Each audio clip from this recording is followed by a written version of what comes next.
तुर्की के विरुद्ध आर्थिक युद्ध अब अपने चरम पर है। सेब, व्यापार, मार्बल, ज्वेलरी, यात्रा सब पर चुन चुनकर भारत वार कर रहा है। इसी बीच मिंत्रा और रिलायंस की आजियो ने अपने पोर्टल पर तुर्की के क्लोथिंग ब्रांड बेचने बंद कर दिए हैं। आजियो पर बेचे जाने वाले कॉटन, एलसी, वाइकिकी और मावी जैसे तुर्की परिधान ब्रांड पोर्टफोलियो को सस्पेंड कर दिया गया है, जिसके सभी उत्पाद स्टॉक से बाहर कर दिए गए हैं। तो पाकिस्तान को सपोर्ट करने के कारण तुर्की का भारत में बॉयकॉट ट्रेंड कर रहा है। न केवल ट्रैवल कैंसिलेशन बढ़े हैं, बल्कि सेब और मार्बल सहित तुर्की से इंपोर्ट किए जाने वाले हर सामान का बॉयकॉट किया जा रहा है। तो भारत के ऑनलाइन ट्रैवल प्लेटफॉर्म जैसे कि ईज माई ट्रिप और एक्सिगो ने सुरक्षा जोखिम और राजनीतिक तनाव का हवाला देते हुए तुर्की और अजरबैजान की यात्रा न करने की एडवाइजरी जारी कर दी है। तो भारत के प्रतिष्ठित विश्वविद्यालय जवाहरलाल नेहरू विश्वविद्यालय ने राष्ट्रीय सुरक्षा का हवाला देते हुए तुर्की के इनोनू विश्वविद्यालय के साथ अपने समझौतों को निलंबित कर दिया है। साथ ही अलीगढ़ मुस्लिम यूनिवर्सिटी ने भी शैक्षिक संबंध खत्म कर दिए हैं। तो पुणे के व्यापारियों ने तुर्की से सेब खरीदना बंद करने का फैसला ले लिया है। इसके बजाय वे हिमाचल, उत्तराखंड, ईरान और अन्य क्षेत्रों से सेब खरीद रहे हैं। तो वहीं उदयपुर मार्बल प्रोसेसर्स एसोसिएशन ने मार्बल का आयात रोकने का सरकार से आग्रह किया है। तो वहीं कानपुर के व्यापारियों ने 80% ऑर्डर कैंसिल कर दिए हैं। बात जयपुर की कर ले तो जयपुर के कारोबारियों ने करोड़ों के ऑर्डर्स को रोक दिया है। अडानी एयरपोर्ट होल्डिंग्स ने मुंबई के छत्रपति शिवाजी महाराज इंटरनेशनल एयरपोर्ट और अहमदाबाद के सरदार वल्लभ भाई पटेल इंटरनेशनल एयरपोर्ट पर ग्राउंड हैंडलिंग सर्विसेज के लिए तुर्की की फर्म सेलेबी के साथ अपने पार्टनरशिप खत्म कर दिए हैं। तो भारत में तुर्की का बायकॉट लगातार बढ़ता जा रहा है। ट्रैवल एजेंसियां और साथ ही साथ व्यापारी संगठनों के बाद देश के प्रमुख ई कॉमर्स प्लेटफॉर्म मिंत्रा और रिलायंस की स्वामित्व वाली आजियो ने भी तुर्की के प्रोडक्ट्स को बेचने से इनकार कर दिया है। तो देखिए, लगातार भारत में बायकॉट तुर्की ट्रेंड करता हुआ और भारत में व्यापारियों के साथ साथ आम लोग भी तुर्की का बहिष्कार कर रहे हैं। तो पहले बायकॉट तुर्की और अब बायकॉट बांग्लादेश ट्रेंड करता हुआ नजर आ रहा है। और चलिए, इस खबर पर ज्यादा अपडेट के लिए मेरे सहयोगी रमेश जुड़ चुके हैं, सीधा उनके पास चलते हैं। रमेश, पहले तुर्की का बायकॉट और अब बांग्लादेश का बायकॉट। जिस तरीके से बांग्लादेश ने भी पाकिस्तान का खुले तौर पर समर्थन किया, उसके बाद से बांग्लादेश का भी बायकॉट करना बेहद जरूरी था। और अब देखने को मिल रहा है कि लगातार ट्रेड स्ट्राइक बांग्लादेश के ऊपर की जा रही है। रमेश, बिल्कुल, आप देखिए कि जिस तरीके से लगातार तुर्की ने जिस तरह से पाकिस्तान का सहयोग किया, उससे कहीं ना कहीं भारत के जो 140 करोड़ लोग हैं उनमें नाराजगी थी। उसी का नतीजा है कि आप देख रहे हैं कि हर जगह से तुर्की को बाइकआउट किया जा रहा है, उसके आयात को नियंत्रित किया जा रहा है, उससे सेब, संगमरमर सब बंद कर दिया गया है। ठीक वैसा ही ट्रीटमेंट कुछ बांग्लादेश के साथ भी किया गया है, पर बांग्लादेश पूरी तरह से बंद नहीं किया गया। 2 बंदरगाह को खाली छोड़ा गया है जहाँ से बांग्लादेश के सामान को आयात किया जा सकेगा।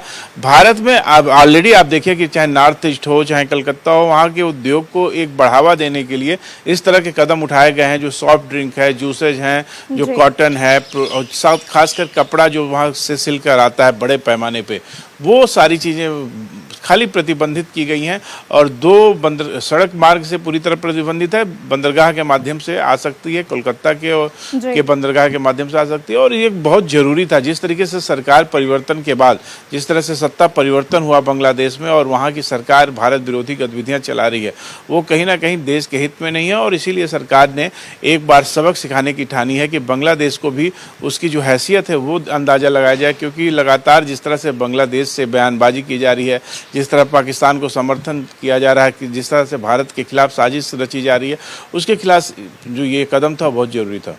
बिल्कुल, ये कदम बहुत जरूरी था रमेश। और देखिए, दुनिया को एक बड़ा संदेश देने की ये पूरी कोशिश है, क्योंकि जिस तरीके से भारत ने ये देखा कि पाकिस्तान का लोग समर्थन कर रहे हैं, चाहे वो तुर्की हो, अजरबैजान हो, बांग्लादेश हो, इन सभी देशों के ऊपर प्रतिबंध लगाना बहुत जरूरी है, ताकि विश्व को भी ये मैसेज जाए कि भारत उन लोगों के खिलाफ है जो आतंकवाद का समर्थन करते हैं। और ये इस मैसेज से एक बहुत बड़ा यहाँ पर संदेश भारत देने की कोशिश कर रहा है। रमेश, देखिए कि भारत की जो आबादी 140 करोड़ से ज़्यादा की है और वो विश्व का सबसे बड़ा मार्केट है। हर कोई देश, चाहे विश्व का, चाहे अमेरिका हो, चाहे बांग्लादेश हो, चाहे टर्की हो, हर कोई यहाँ अपना व्यापार करना चाहता है क्योंकि उसके सम्मान का जो उसका प्रोडक्ट है उसको उसके भारत में खरीदार हैं और इसीलिए हर कोई देश भारत से अपने संबंध अच्छे करके चल रहा है। चाहे अमेरिका हो, आप फ्रांस देख लीजिए, जर्मनी देख लीजिए, इटली देख लीजिए, हर एक विश्व का जो बड़ी ताकत है। जापान ने लगातार अभी देखिए भारत के साथ व्यापार संबंध बढ़ाए हैं।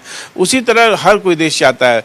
पर जब कोई देश भारत से आप आर्थिक लाभ ले रहे हैं, आपके यहाँ व्यापार उद्योग बढ़ रहा है, उसके बाद आप भारत के खिलाफ ही कार्य कर रहे हैं, तो कहीं ना कहीं भारत को इस बात की नाराजगी है कि आप भारत से लाभ लेके भारत के खिलाफ कैसे कार्य कर सकते हो। और यही नतीजा है कि आज देखिए कि टर्की से तमाम जो आयात थे वो बंद हो गए हैं। और सिर्फ आयात ही नहीं, तमाम शिक्षण संस्थाओं के, यूनिवर्सिटियों के, भारत के यूनिवर्सिटियों के साथ एमओयू था जिससे कि उनके शिक्षा में और ज़्यादा सहयोग करके और अच्छा बेहतर किया जा सके, उसको रोका गया है, उसको स्थगित किया गया है। ठीक ऐसे बांग्लादेश में आप देखिए कि बांग्लादेश में जिस तरह से सरकार का परिवर्तन किया गया, उसके बाद भारत विरोधी गतिविधियाँ चलाई गई और अब वहाँ तमाम तरह के जो तरीके हैं, जिस तरह से वहाँ का वस्त्र उद्योग है, जो जिस तरह से रेडीमेड कपड़े आते हैं बांग्लादेश से, भारत ने उसे प्रतिबंधित किया सड़क मार्ग से। अब वो सिर्फ 2 बंदरगाहों से भारत में आएगा और वो भी आप देखिए कि तमाम प्रोसेस फूड आते थे, तमाम तरह के सामान आते थे, उन सामानों पर रोक लगाने की सरकार ने कोशिश की है जिससे कि उसके आयात को कम किया जा सके और जो उसका आर्थिक लाभ भारत से होता था उसे भी कहीं ना कहीं चोट पहुंचाई जा सके।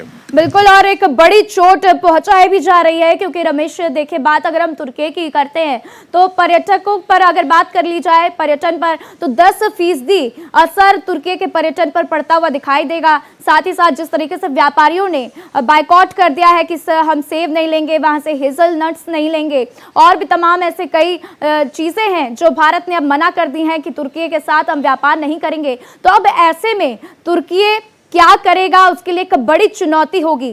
आप इसको किस तरीके से समझ रहे हैं रमेश? देखिए, बहुत जरूरी था भारत के लिए कि इस तरह से कदम उठाए क्योंकि भारत के से ही आप आर्थिक लाभ लेते हो और भारत के खिलाफ साजिश करने वाले देश का सहयोग करते हो। आपने देखा जितने ड्रोन थे सब टर्की से भेजे गए थे। टर्की ने कहा भी था कि हमारा पाकिस्तान विश्वसनीय मित्र है। इस तरह के बयान देके कहीं ना कहीं टर्की ने खुद ये जो नुकसान है खुद अपने आप को आमंत्रित किया है।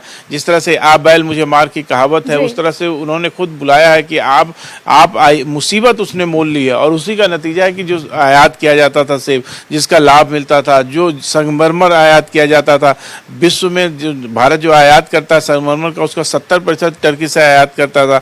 तो इन सब चीज़ों का नुकसान कहीं ना कहीं टर्की की आर्थिक व्यवस्था पर होगा। पर बौद्धिक स्तर पर भी तमाम विश्वविद्यालय, जैसा मैंने पहले भी बताया कि तमाम विश्वविद्यालय के साथ जो एमयू था भारतीय विश्वविद्यालय का, चाहे जेएनयू हो, चाहे अलीगढ़ मुस्लिम यूनिवर्सिटी, तमाम यूनिवर्सिटी में अलग अलग कोर्सों को लेकर अलग अलग वहाँ से एमयू था, उसको स्थगित किया गया। तो बौद्धिक स्तर पर भी चोट पहुँचाएगी, साथ साथ वैज्ञानिक स्तर पे भी चोट है।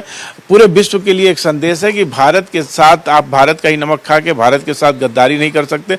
अगर आप ऐसा करते हैं तो आपको नुकसान उठाना पड़ेगा। बिल्कुल बिल्कुल रमेश, और देखिए बांग्लादेश के लिए भी एक बहुत बड़ा ये सबक होगा क्योंकि जिस तरीके से अब भारत बांग्लादेश के ऊपर भी ट्रेड स्ट्राइक कर रहा है, बांग्लादेश को भी ये समझने की जरूरत है कि जब हम 3 साइडेड भारत से घिरे हुए हैं, ऐसे में हम भारत के साथ अपने संबंध क्यों बिगाड़ रहे हैं? क्योंकि देखिए भारत ही वो देश है जिसने बांग्लादेश के लिए लड़ाई लड़ी, बांग्लादेश को आजाद कराया, और ये वही बात हो गई कि पीठ में छुरा घोंपने जैसी बात। तो ऐसे में बांग्लादेश को भी सबक सिखाना बेहद जरूरी था रमेश। बिल्कुल, आप देखिए कि बांग्लादेश का जो निर्माण हुआ, वो निर्माण कहीं ना कहीं भारतीय सरकार, जो समय प्रधानमंत्री इंदिरा गांधी थी, उनके एक दृष्टिकोण, उनका जो एक दूरदृष्टि का दृष्टिकोण था उसके तहत हुआ। और आज बांग्लादेश में कहीं ना कहीं अब वहाँ के जो नेता थे पहले, वो कहीं ना कहीं भारत के इस एहसान को मानते थे कि भारत ही वो देश है जिसके नाते पाकिस्तान से वो अलग हो पाए, पाकिस्तान का जो अत्याचार था उससे मुक्त हो पाए।